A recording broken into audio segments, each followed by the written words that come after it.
നമസ്തേ. കേരളത്തിൽ ഏറ്റവും കൂടുതലായി കാണപ്പെടുന്നത് ദേവീക്ഷേത്രങ്ങളാണ്. ദേവീക്ഷേത്രങ്ങളിൽ തന്നെ ഭദ്രകാളി പ്രതിഷ്ഠ ഉള്ള ക്ഷേത്രങ്ങൾക്കാണ് കൂടുതൽ പ്രാധാന്യം. എന്തുകൊണ്ടാണ് ഇത് സംഭവിച്ചത്? അനേക വർഷങ്ങളായി, എത്രയേറെയോ വർഷങ്ങളായി നമ്മുടെ പൂർവികർ ആരാധിച്ചു വന്ന ശക്തിയാണ്, ജഗദംബികയാണ്. എന്തുകൊണ്ടായിരിക്കും അവരതിനെ തിരഞ്ഞെടുക്കുവാനുള്ള കാരണം? ഒരുപക്ഷെ അവർക്ക് ബോധ്യമുണ്ടായിരിക്കാം, ജീവിതം സുരക്ഷിതമാകുവാൻ, എല്ലാവിധമായ ശത്രുഭയത്തിൽ നിന്ന് കരകയറുവാൻ, സർവ്വവിധമായ ഐശ്വര്യവും ലഭിക്കുവാൻ ഏറ്റവും ഉത്തമമായ മാർഗം ഭദ്രകാളി പ്രീതി ഒന്ന് മാത്രമാണ് എന്ന്. കാരണം അവർക്കറിയാമായിരുന്നു ദേവിയുടെ ആവിർഭാവത്തിൻ്റെ കഥയും ചരിത്രവും സത്യവും.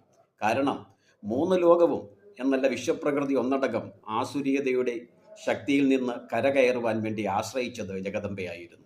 ദേവസമൂഹവും ഋഷിവര്യന്മാരും എന്തിന് നാരായണനും ബ്രഹ്മനും പരമേശ്വരനും കൂടി പ്രാർത്ഥിച്ചതിൻ്റെ പരിണിത ഫലമായിട്ടാണ് ജഗദംബ അവരുടെ മുമ്പിൽ ആവിർഭവിച്ചതും അവരെ ആശ്വസിപ്പിച്ചതും സർവ്വവിധമായ അധർമ്മത്തിൽ നിന്ന് ലോകത്തെ പരിപാലിച്ചതും. വിശ്വജനനിയായ അംബയുടെ കൃപയുണ്ടെങ്കിൽ തങ്ങളുടെ ജീവിതം സുരക്ഷിതമാക്കാമെന്ന് നമ്മുടെ പൂർവികർക്ക് അറിയാമായിരുന്നു. അതുകൊണ്ടായിരിക്കാം അവർ ദേവി ഭജനത്തിന് വളരെയേറെ പ്രാധാന്യം കൊടുത്തത്. ഭദ്രകാളി പ്രീതിക്ക് ഏറ്റവും ഉത്തമമായിട്ടുള്ളതും പരമ്പരാഗതമായി കൈമാറി വന്നതുമായ ദിവ്യമായ ഒരു മന്ത്രമാണ് ഇന്ന് നമ്മൾ പരിചയപ്പെടുന്നത്. അത് മറ്റൊന്നുമല്ല, കാളി കാളി മഹാകാളി ഭദ്രകാളി നമോസ്തുതേ കുലം ച കുലധർമ്മം ച മാം ച പാലയ പാലയ. കാളി കാളി മഹാകാളി ഭദ്രകാളി നമോസ്തുതേ കുലം ച കുലധർമ്മം ച മാം ച പാലയ പാലയ. ഭദ്രകാളി പ്രീതിക്ക് ഏറ്റവും ഉത്തമമായ മന്ത്രമാണിത്. എന്താണ് ഈ മന്ത്രത്തിൻ്റെ തലം? അല്ലയോ സർവേശ്വരിയായ വിശ്വജനനിയായ ഭദ്രകാളി, ആസുരീയതയെ ഉന്മൂലനം ചെയ്യുന്നവളെ, ഈ ഉള്ളവനെയും എൻ്റെ കുലത്തെയും കുലധർമ്മത്തെയും വരാൻ പോകുന്ന സന്തതി പരമ്പരകളെയും സ്ഥാവര ജംഗമ സമസ്ത വസ്തുക്കളെയും അമ്മയുടെ തൃച്ചേവടികളിലേക്ക് ഈ ഉള്ളവൻ സമർപ്പിച്ചിരിക്കുകയാണ്.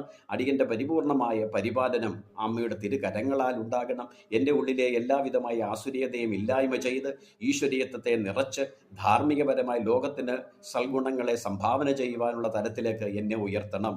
ലോകത്തിലെ സഹചർക്കും സമൂഹത്തിനും ആശ്രയം ആവശ്യമുള്ളവർക്കെല്ലാം ആശ്രയം കൊടുക്കത്തക്ക തലത്തിലേക്ക് സർവേശ്വരി അവിടുത്തെ അനുഗ്രഹത്താൽ എന്നെ ഉയർത്തണം.